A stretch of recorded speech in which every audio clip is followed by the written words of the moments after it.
वो कह रहे हे ब्रह्मा हरहु बेगी जनक जलताई।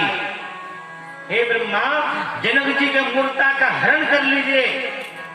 जनक जी ने जो मूर्खता किया है उसका हरण कर लीजिए और मेरे जैसा मति जनक जी का बना दीजिए, जिससे कि बिना धनुष को तोड़े ही जनक जी सीता के साथ राम जी का विवाह करने के लिए राजी हो जाए। जैसे मेरा मति है ऐसे ही जनक जी का मति बना दीजिए। लोग ऐसे सब कामना कर रहे हैं ब्रह्मा जी से। बोले बंदी बचन भर सुनो सकल महिपाल, पन विजय कर कहीं हम भुजा उठा विशाल।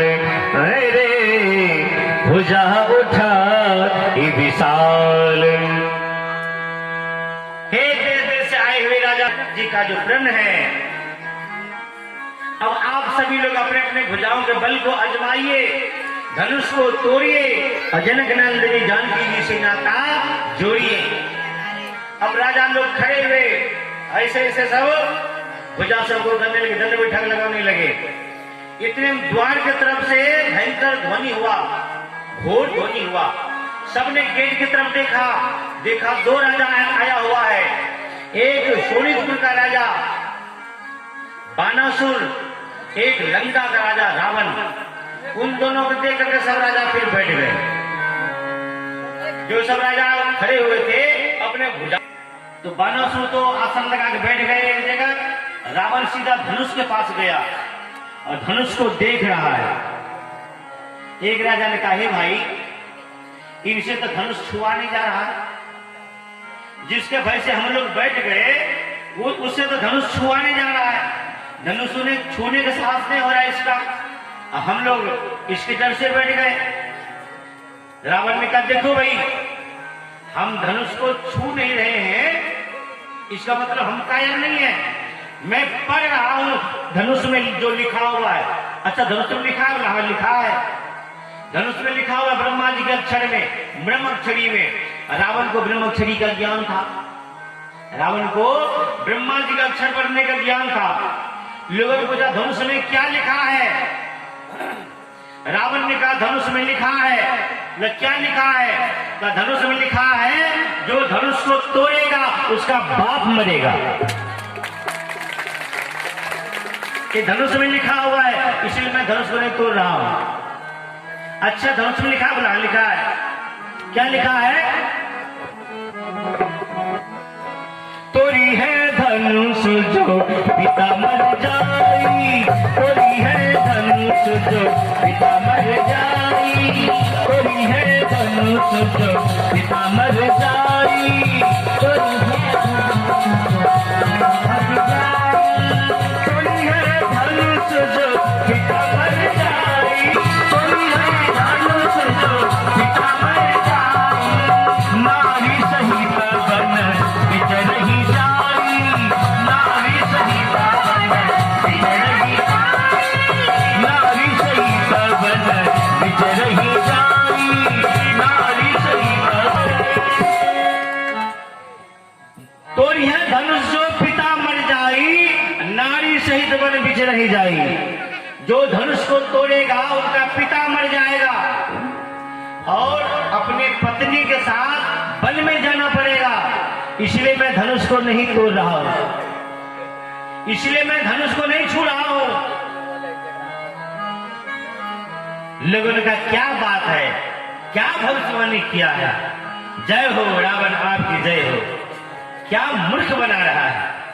अरे इसका मतलब ये हुआ ना हम धनुष तोड़ेंगे ना दूसरे को तोड़ने देंगे। लेकिन अरे मूर्ख राजा कौन ऐसा बात बोला। रावण ने सबके तरफ मस्तक मुख घुमाया, राम जी के मस्तक की तरफ देखा। राम जी इसका भैया इधर आना। राम जी आए। राम जी ने पूछा कहिए महाराज हमसे कोई अपराध हुआ? अपराध तुमसे नहीं हुआ है। बोले फिर किसी ने बुलाए? बोले धनुष तोड़ने में तेरा नाम आएगा। अच्छा मेरा नाम? वो कैसे? बोले जो बात धनुष में लिखा है वही बात तेरे मस्तक में लिखा हुआ है। जो बात धनुष में लिखा है वही बात तेरे मस्तक में लिखा हुआ है, इसे धनुष तोड़ने में तेरा नाम आएगा। राम जी ने पूछा, हे पंडित महाज्ञानी, धनुष में क्या लिखा हुआ है और मेरे मस्तक में क्या लिखा है? कहा, तेरे मस्तक में लिखा है, हे राम तुम्हारे मस्तक पे, हे राम तुम्हारे मस्तक पे है पिता मदन वनवास लिखा। हे राम तुम्हारे मस्तक पे, हे राम तुम्हारे मस्तक पे वनवास लिखा। हे राम तुम्हारे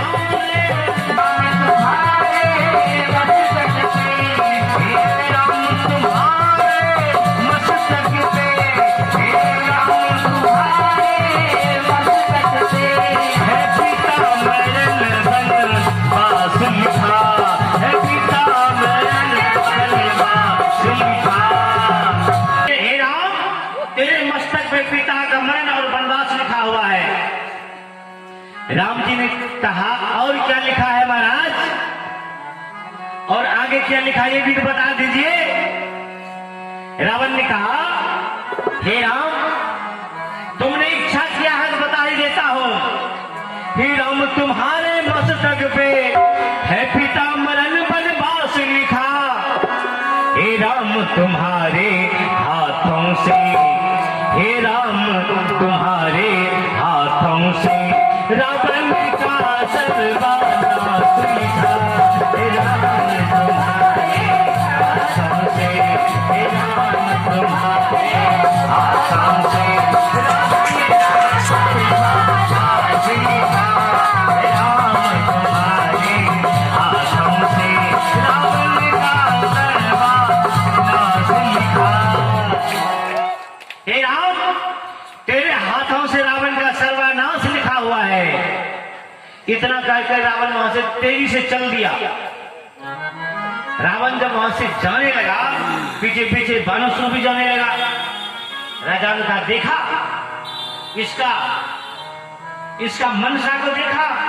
अरे खुद तो धनुष को छूने का साहस नहीं हुआ, इसलिए उल्टा पुल्टा बक दिया और चल दिया। इसका मतलब है ना हम धनुष तोड़ेंगे ना दूसरे को तोड़ने देंगे।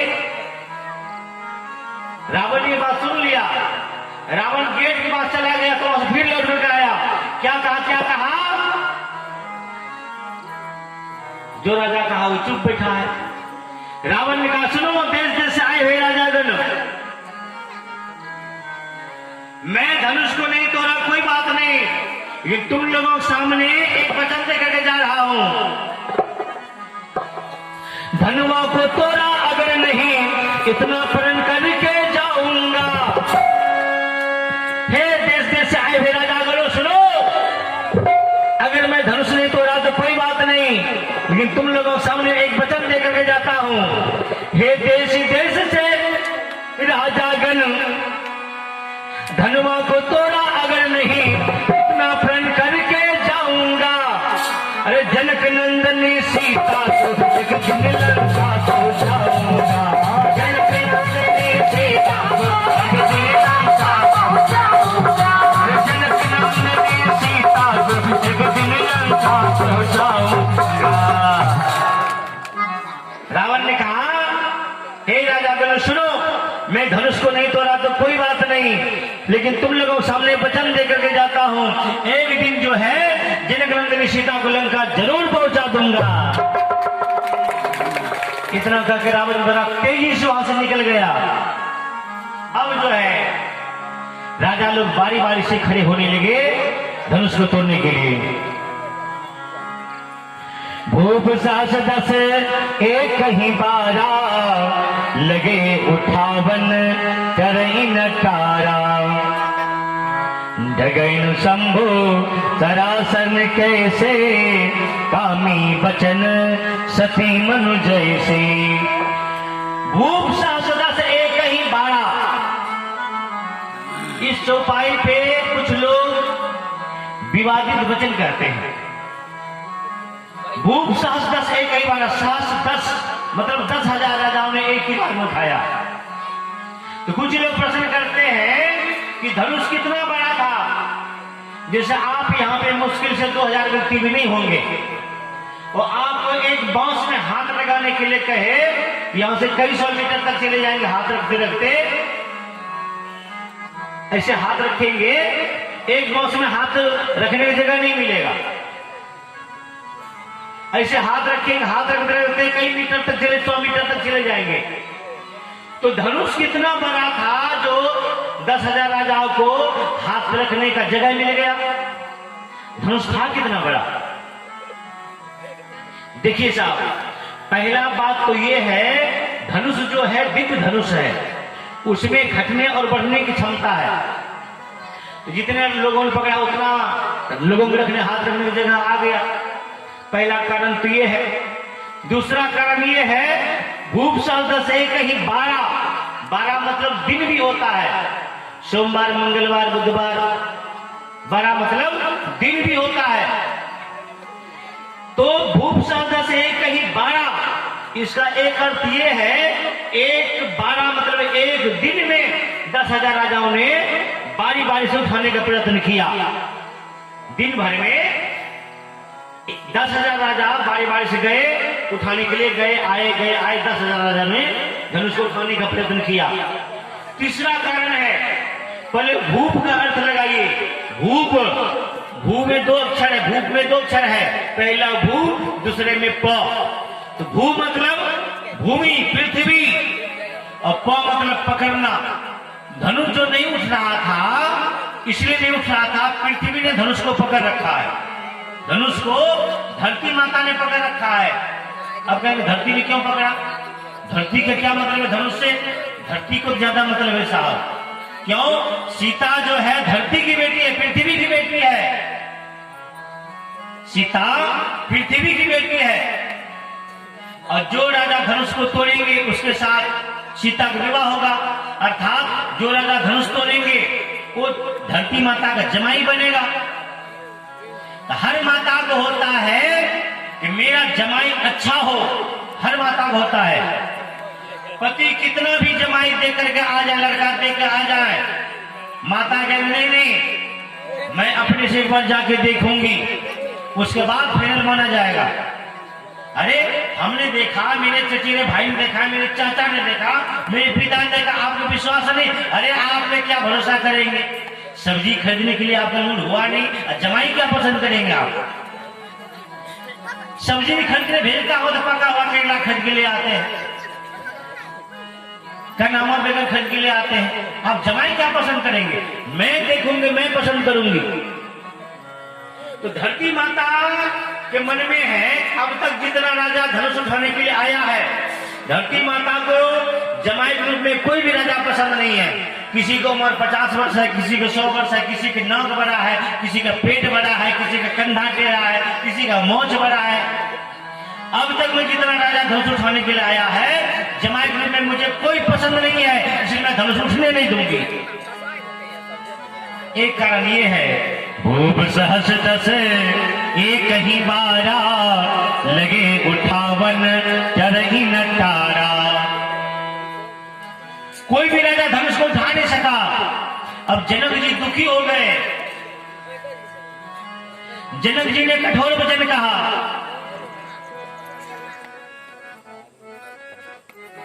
हे देश देश के राजागण, मैं किसे कहूं बलशाली है।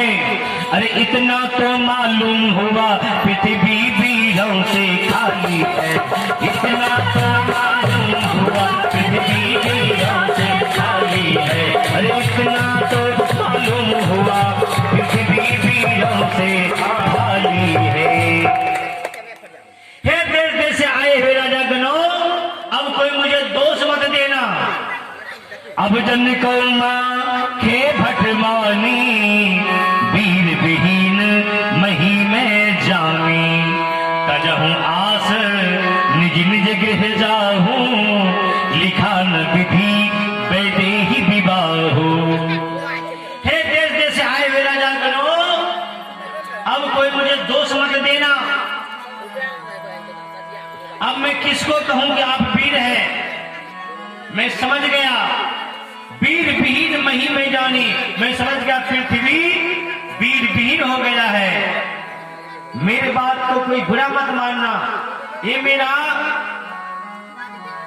अंदर का दुख कह रहा है। जनक जी को भी लगता है कि राम जी अगर उठेंगे धनुष टूट सकता है।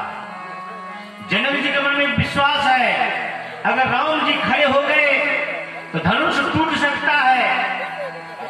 अब जिससे धनुष टूट सकता है वो उठ नहीं रहे हैं, और जिनसे नहीं उठने वाला है उठने के लिए मान नहीं रहे हैं। कई बार समाज में ऐसा होता है, जिन व्यक्ति से काम होना है वो व्यक्ति आगे आ नहीं रहे हैं, जिनसे काम नहीं होना है वो आगे आने के लिए मान नहीं रहे हैं। तो जनक जी को भी लगता है अगर राम खड़े हो जाए तो धनुष उठ सकता है, टूट सकता है। लेकिन राम खड़ा होगा कैसे? अगर छोटा वाला खड़ा हो जाए, लक्ष्मण खड़ा हो जाए तो राम भी खड़ा हो सकता है। क्यों? राम जी है झंडा और लक्ष्मण जी है डंडा। कितना महंगा झंडा खरीद कर लेकर आइए, डंडा में डाल भी दीजिए, जब तक डंडा गिरा रहेगा झंडा फहर नहीं सकता।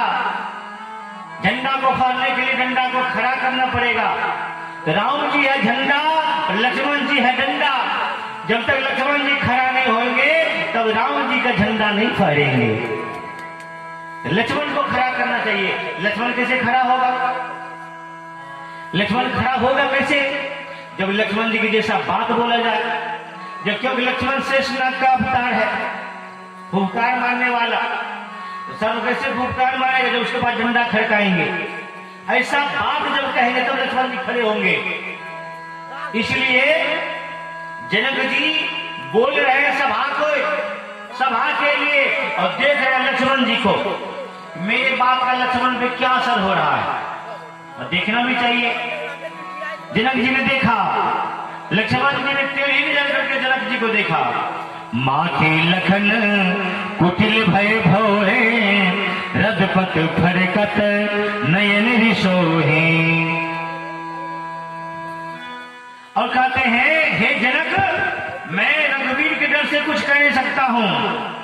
कह न सकत रघुवीर डर, लगे बचन सलबान। नाई राम पद कमल सिर, बोले गिरा प्रमाण। आए रे बोले गिरा प्रमाण।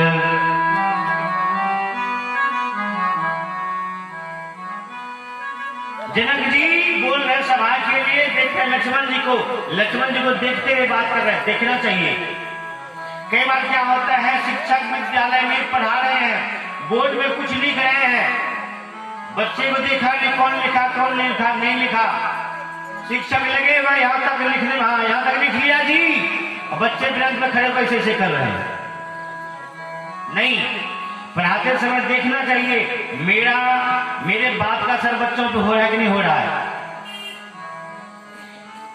एक बार एक गांव में महात्मा जी आए, एक व्यक्ति पीछे पड़ गया, बाबा मुझे चेला बना लो, चेला बना लो। अरे ठीक है, चेला बना लिया, राम नाम जाप करके।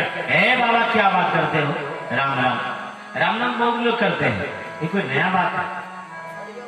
अच्छा ठीक है, भागवत पढ़ा करो। है बाबा भागवत तो नया गाँव तो महीना पहले हुआ, 4 महीना पहले वहां हुआ, वहां सुना हुआ। भागवत तो ऐसे ही पुराना बात है। अच्छा ठीक है, गीता पढ़ा करो। हाँ ये ठीक है, ये नई बात है, गीता हाँ ठीक है। तो ठीक है, आज आप पढ़ाइए, कल से हम पढ़ेंगे। ठीक है बेटा, चलो फिर कहीं ना कहीं बैठना पड़ेगा।